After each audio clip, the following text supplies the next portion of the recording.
Assalamualaikum warahmatullahi wabarakatuh. Halo teman-teman YouTube semuanya.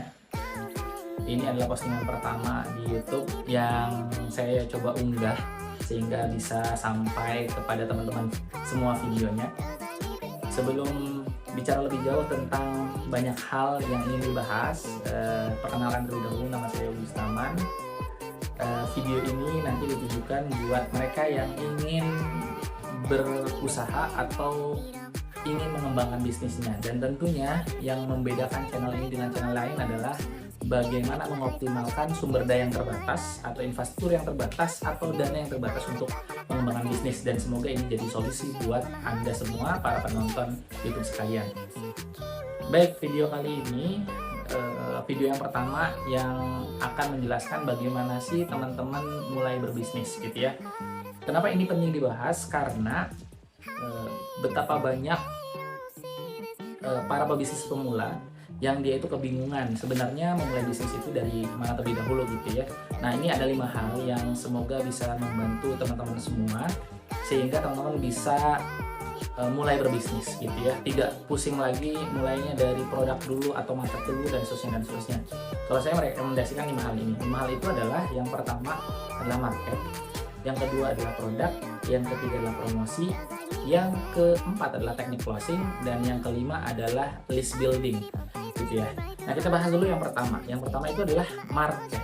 Market itu maksudnya adalah kita itu kalau ingin bisnisnya sustain, dan hari ini itu banyak teori yang membahasnya gitu ya, banyak referensinya bahwa bisnis itu bukan mulai dari produknya terlebih dahulu, tapi masalah apa yang ingin kita selesaikan. Kalau kita tahu masalah market gitu ya, kita bisa menghadirkan solusi sehingga produk kita itu dicintai.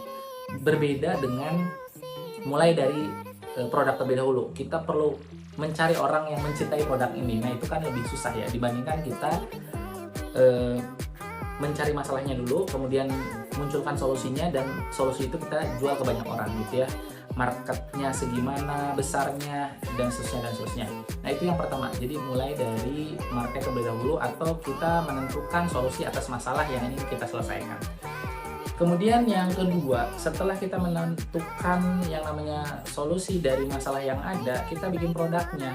Nah, ini produknya itu harus dibuat sedemikian rupa sehingga bisa dijual. Misalnya kita jualan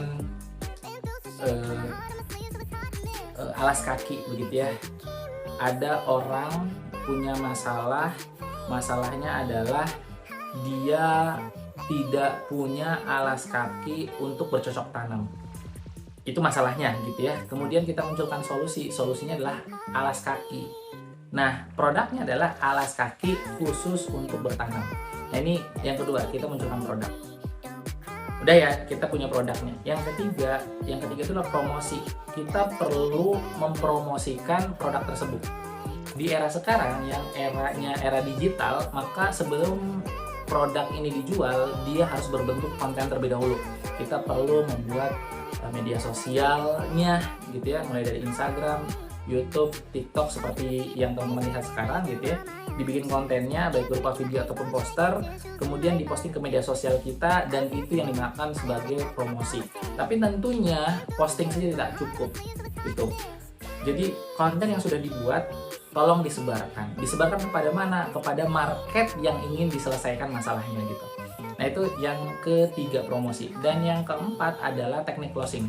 Jadi teknik closing ini adalah ketika terjadi interaksi nih, ini sudah dipromosikan kepada market yang membutuhkannya, kemudian terjadi interaksi.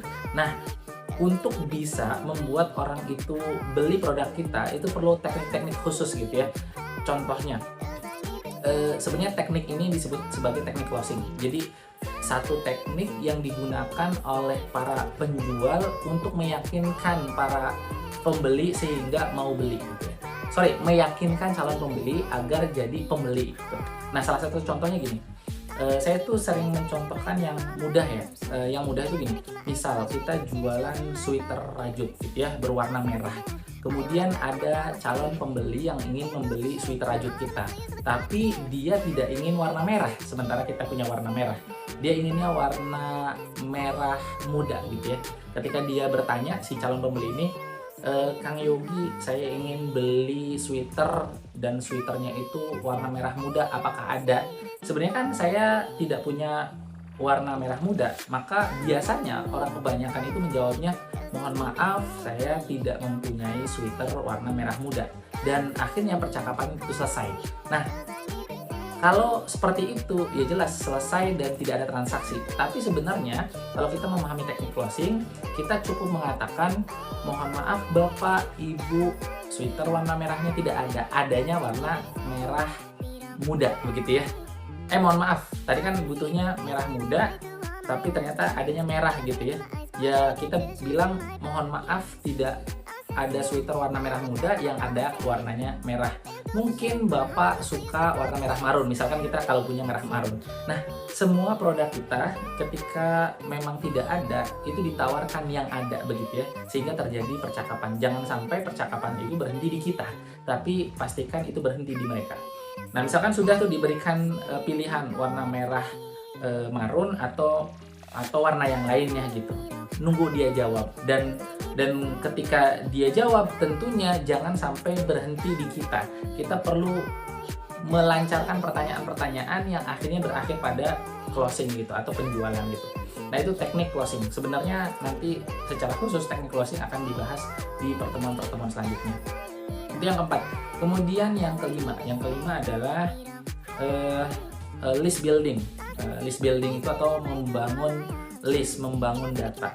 Jadi biasanya penjual atau pebisnis atau pedagang itu gitu ya, yang mulai dari awal, saya sebutlah yang mulai dari awal itu belum tersistem dan seterusnya, itu disebut pedagang. Tapi kalau bisnis itu sudah tersistem. Nah, biasanya pedagang itu ketika ada yang bertanya itu tidak ditulis nomornya, tidak di list nama-namanya gitu ya.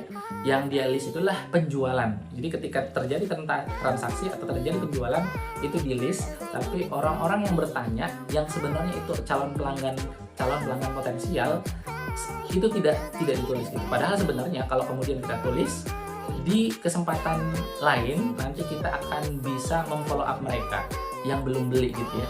Nah, itu 5 hal yang saya kira bisa dilakukan oleh pebisnis pemula atau teman-teman di sini yang menonton video ini untuk memulai berbisnis. Itu saja mungkin yang bisa disampaikan. Kita akan lanjut pembahasan lebih detail tentang bagaimana kita menentukan market atau menentukan masalah yang ingin kita selesaikan. Stay tune ke video-video selanjutnya. Terima kasih.